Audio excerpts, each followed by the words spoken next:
Hello everyone. BEd versus BTC में आज supreme court में एक बहुत ही इंपॉर्टेंट सुनवाई थी, आप लोगों को पता ही होगा। तो उस पर जो है क्या अपडेट है वही लेकर के हम आए हैं। आज सुनवाई हो चुकी है, वहां पर बीएड वर्सेस बीटीसी को लेकर के जो है चीजें बताई गई हैं, उस पर डिस्कस करेंगे हम लोग। सो फ्रेंड्स, चैनल पर पहली बार विजिट कर रहे हो तो चैनल को सब्सक्राइब कर लेना, बेल आइकन को हिट कर देना, जिससे जब भी कोई अपडेट बीएड वर्सेस बीटीसी के बारे में दिया जाए आपको इन्फॉर्मेशन इमीडिएट मिल जाए। सबसे पहले तो मैं बता दूं, बीएड वर्सेस बीटीसी का मामला सुप्रीम कोर्ट में है छत्तीसगढ़ की तरफ से।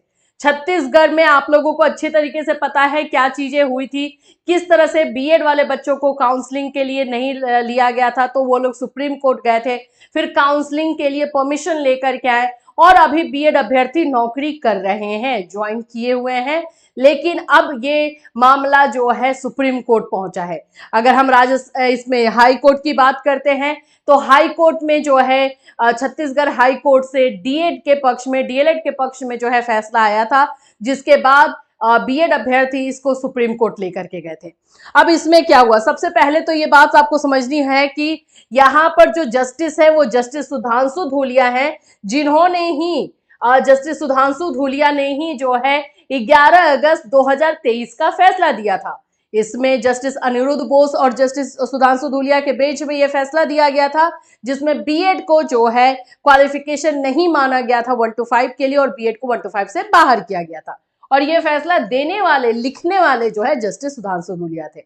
आज भी यह मामला जस्टिस सुधांशु धूलिया के बेंच में ही था, तो एक अंदाजा जो है पहले से ही लगाया जा रहा था कि क्या होने वाला है। लेकिन यहां पर मैं आपको दिखा सकती हूँ, आप ये कोर्ट रूम का सिनारियो देखिए। यहाँ पर आपको जो है मनदीप कालरा जी, यहाँ पे मीनाक्षी अरोड़ा जी, यहाँ पर आपको बीएड के जो है सीनियर एडवोकेट नहीं दिख रहे होंगे, यहाँ पे जूनियर एडवोकेट है बीएड के। तो इसी बात के लिए जो है बीएड के एडवोकेट ने टाइम मांगा। उन्होंने कहा कि हमें टाइम की जरूरत है, इसमें जो सीनियर एडवोकेट्स हैं उनके पास अभी टाइम नहीं था, तो 1 वीक का जो है टाइम इसमें मांगा गया।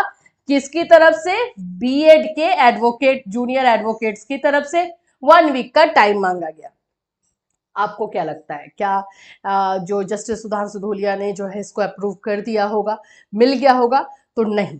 यहाँ पर मीनाक्षी अरोड़ा जी जो एडवोकेट है और मनदीप कालरा जी, उन्होंने कहा कि ये बार बार का है, जब टाइम दिया गया था तो टाइम पर आना चाहिए था, और ये ऐसी चीजें जो है बार बार बीएड के एडवोकेट्स कर रहे हैं। तो इसी पर जो है सुधांशु धूलिया जी ने, जो जस्टिस सुधांशु धूलिया, उन्होंने पूरे एक तरह से समराइज कर दिया इस पूरे केस को, बता दिया कि 11 अगस्त 2023 को फैसला दिया गया, जिसमें से बीएड को बाहर किया गया।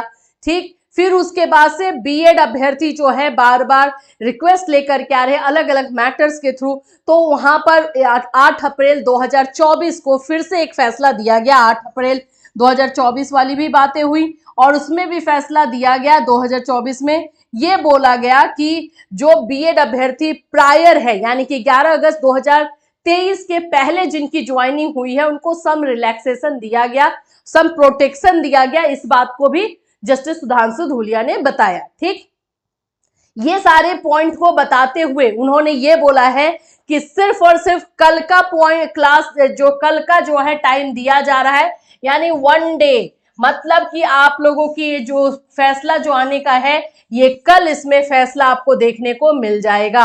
अब ये लोग 1 वीक का टाइम मांग रहे थे, लेकिन 1 वीक को कंप्लीटली डिनाई कर दिया है जस्टिस सुधांशु धूलिया ने, एंड सिर्फ कल का टाइम दिया है कि कल जो है ये फैसला आएगा। और समराइज इसलिए भी कर दिया गया कि इसमें क्या क्या चीजें हुई हैं।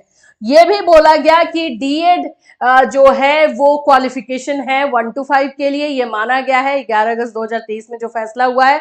बीएड क्वालिफिकेशन नहीं है 1 to 5 के लिए, और बट जो लोग पहले से नौकरी कर रहे थे उनको जो है प्रायर रिलैक्सेशन दिया गया है, कुछ प्रोटेक्शन दी गई है। अब इस पे जो फैसला आना है कल आ जाएगा। कल का दिन जो है छत्तीसगढ़ में नौकरी कर रहे हैं बीएड अभ्यर्थी और डीएलएड अभ्यर्थी जो वेट कर रहे हैं कि कब उनको मौका दिया जाएगा, ये सारी चीजें क्लियर हो जाएंगी। तो अब देखते हैं कि कल क्या होता है, क्योंकि ये तो बात पूरी तरीके से पक्की है कि कल अगर बीएड एडवोकेट्स टाइम लेना भी चाहेंगे तो उनको टाइम नहीं दिया जाएगा और एक क्लैरिटी जो है वो दे दी जाएगी। तो इसलिए आज का जो दिन रहा है, एक्चुअली में ये चीज जो है टाइम लेने वाला, जब पता है कि आज की सुनवाई है तो पहले से प्रिपेयर होकर, मतलब अब इसमें हम लोग क्या बोले, पर पहले से प्रिपेयर होकर जाना चाहिए। बार बार जो ये हम लोग भी बार बार ये टाइम पर देख रहे हैं कि ये बीएड एडवोकेट्स जो है अटैकिंग नहीं आ रहे हैं, डिफेंसिव रह रहे हैं और टाइम लेने में बिलीव रख रहे हैं। तो ये चीजें जो है हुई हैं आज फिर से, और एक दिन का सिर्फ टाइम दिया गया है और बाकी सारी चीजों को जो है एक तरह से खंगाल दिया गया कि क्या क्या चीजें जो है ये बीएड वर्सेस बीटीसी के केस में ऑलरेडी चली आ रही हैं। अब देखते हैं कि कल क्या होता है। जैसे इससे रिलेटेड अपडेट होगा डेफिनेटली हम आपको इन्फॉर्म करेंगे। अब बीएड अभ्यर्थी के पक्ष में ये हुआ आज का आर्ग्यूमेंट, या डीएड अभ्यर्थी के पक्ष में, ये आप लोग समझ ही सकते हो। जब डीएलएड के कोई भी अभ्यर्थी बोलने के लिए बीएड के जो कोई भी एडवोकेट वहां पे बोलने के लिए थे ही नहीं, तो बीएड के पक्ष में कैसे ही जाएगा। सही बात है। डीएलएड के पक्ष में ये जो है एक तरह से चीजें जो हैं कोर्ट रूम की हुई हैं। और लेकिन फिर भी बीएड के पक्ष में ये भी हम बोलेंगे कि एक दिन का इनको टाइम भी मिल गया है। अब इस एक दिन के टाइम में क्या करेंगे, कैसे जो है चीजों को प्रेजेंट करेंगे वहां पर कोर्ट में, ये देखने वाली बात है। तो जैसे ही कोई भी अपडेट होगा या कोर्ट ऑर्डर भी आता है तो उस पर भी हम बात करेंगे कि आखिर में कोर्ट ऑर्डर में भी क्या क्या चीजें लिखी गई हैं और किन पॉइंट्स पर जो है टाइम दिया गया है, ये सारी चीजें भी उसमें लिखी हुई होंगी तो डिटेल में भी हम आपको बता देंगे। तो कल का वेट कीजिए, कल क्या चीजें होती हैं वो देखने वाली होगी। Till then take care everyone.